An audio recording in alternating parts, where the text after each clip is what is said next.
Have you ever wondered why Black people love collard greens so much? Well, today we're going to talk about it. And if you like stories like this, you can find more stories like this at onemichistory.com. If you'd like to support the channel, you can do so on my Patreon page, on my Buy Me Coffee, and in the description below. Also, give us 5 stars on Apple Podcasts and support the YouTube channel. But without further ado, let's get started.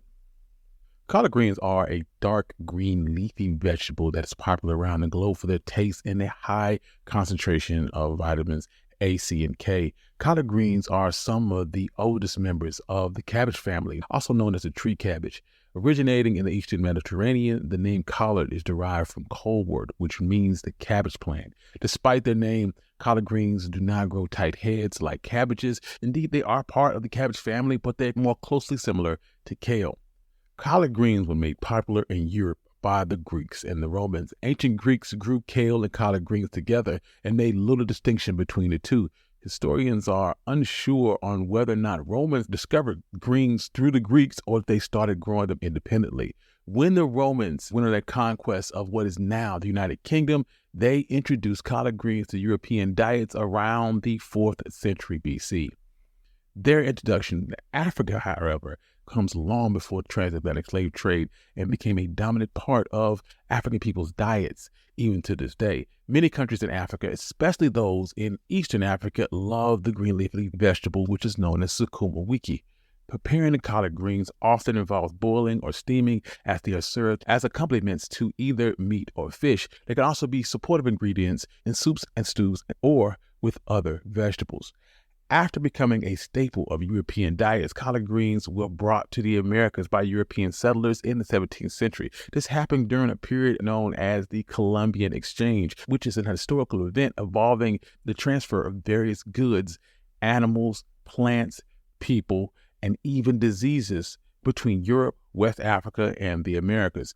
Collard greens were loved in the southern part of the United States because other plants struggled to grow during cold winter months. In fact, collard greens were so resilient that they could survive through all seasons, but they generally thrived from around January to April. When enslaved Africans were brought here to the United States, they didn't leave their culinary traditions behind. They brought along their traditions and the practices of cooking collard greens. While their oppressors may have consumed select foods, enslaved people were left with the leftovers, which included the harder stems of the collard greens. Despite these tough circumstances, the enslaved Africans showcased their creativity by transforming simple collard greens into flavorful meals. The classic recipe included simmering collard greens slowly in a pot of water until they became tender with either salt pork, ham hocks, or turkey necks to balance out the tough texture and the bitter taste of the greens. Food historian Michael Twitty would state that many culinary historians agree that the green craze in the South is supported by the spring greens among Celtic and Germanic Southerners, but it was really spearheaded by people of African descent. The greens were then served with homemade cornbread, and the practice involved dipping the bread into the broth that remained in the pot, fondly known as the pot liquor. The liquor is the leftover soup at the bottom of the pot that was created from the extended cooking process of leafy greens or beans. After the greens had been cooked thoroughly, the nutrients would often seep to the bottom of the pot. This is basically the liquor that is left in the bottom of the pot. According to Southern wisdom, the pot liquor will cure what ails you, and if nothing ails you, it will at least clean you out.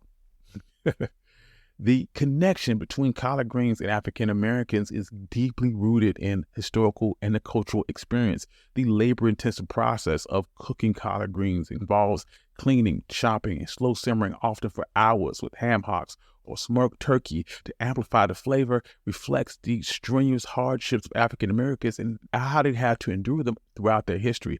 This food preparation ritual is passed down through generations and is intertwined with stories of both struggle and success. Thus, the tradition of cooking and consuming collard greens has evolved beyond a cultural staple. Today stands as a symbol of both wealth and prosperity.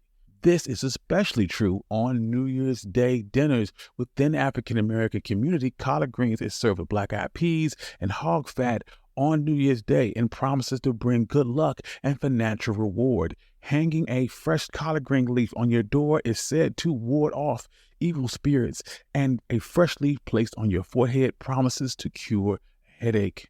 During the Jim Crow period, many restaurants would not serve African Americans, and this led to them relying on home-cooked meals or food from Black-owned restaurants, creating what we can now know as soul food. This kind of cuisine was filled with affordable, nutrient-rich ingredients like collard greens, cornbread, sweet potatoes, and pork. As it was a comfort food, it created a sense of community during tough times. Soul food became an integral part of the African American experience. Soul food also played a vital role in church gatherings in the Black community and helped spread the popularity of collard greens across the country. As a result of the awareness and appreciation, restaurants began to serve soul food classics like collard greens, pushing these flavors from niche family meals into the mainstream.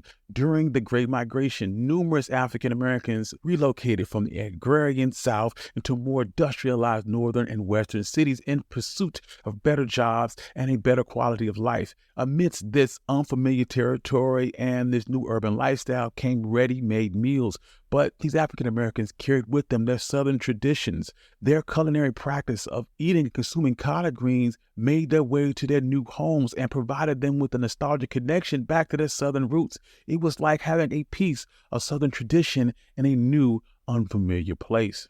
During the Civil Rights Movement, food played an important part and went far beyond just keeping people fed.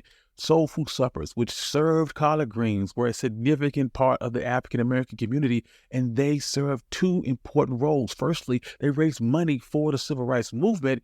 Secondly, these food traditions kept a sense of culture and heritage alive during a stressful, challenging period. Adrian Miller, the author of Soul Food as a Culinary Creation, explains how food was able to create a strong sense of belonging. Dishes like collard greens and fried chicken helped create a unified African American identity and was critical to the success of the Civil Rights Movement. However, some people did see collard greens in a negative light. They viewed them as a symbol of hardship and of the bitter history of enslavement. A number of educated African Americans thought that soul food, which included collard greens, was not healthy or nearly polished enough. They tried to distance themselves from the traditional food and aimed to adopt what they viewed as a more elevated eating habits. Despite this, during the Black Power movement in the early 70s, the opinion of these foods changed once again, as foods like collard greens were now being looked on as a form of protest against oppression. These foods were a way of celebrating African American culture and racial pride, despite the continual attempts to hold back and erase the African American historical experience. Views on collard greens have evolved a lot since the Civil Rights Movement and the Black Power movement. And even though the reputation of soul food being unhealthy has lingered, changes have started to happen in how these foods are being made. For example, traditional dishes like collard greens have begun to be slow cooked with healthier ingredients and less salt, and other methods like sauteing and stir frying were being used to try to keep the tradition alive while being considered more healthy. Today, collard greens have gained popularity due to their increasingly health-conscious individuals. They provide a high amount of vitamins A, C, and K, and fiber, as well as other minerals. Because of these beneficial nutrients, the African American community in particular has started to recognize the healthiness of collard greens and try to highlight the nutrient-rich nature of the greens to shake off the negative opinion that surrounds soul food as a whole. Collard greens are an essential part of soul food. It's a type of cuisine that originates directly from African American roots. From the Night Watch, which is an event that remembers the Emancipation Proclamation, to casual get-togethers, family gatherings, and other traditional holidays, collard greens continue to signify a symbol of African American history and heritage. Thank you, country boy. This has been One My Black History. If you like stories like this, you can find more stories like this at onemyhistory.com. I'd like to thank all my Patreon subscribers. You guys keep my channel going. And thank you for all your support. Peace.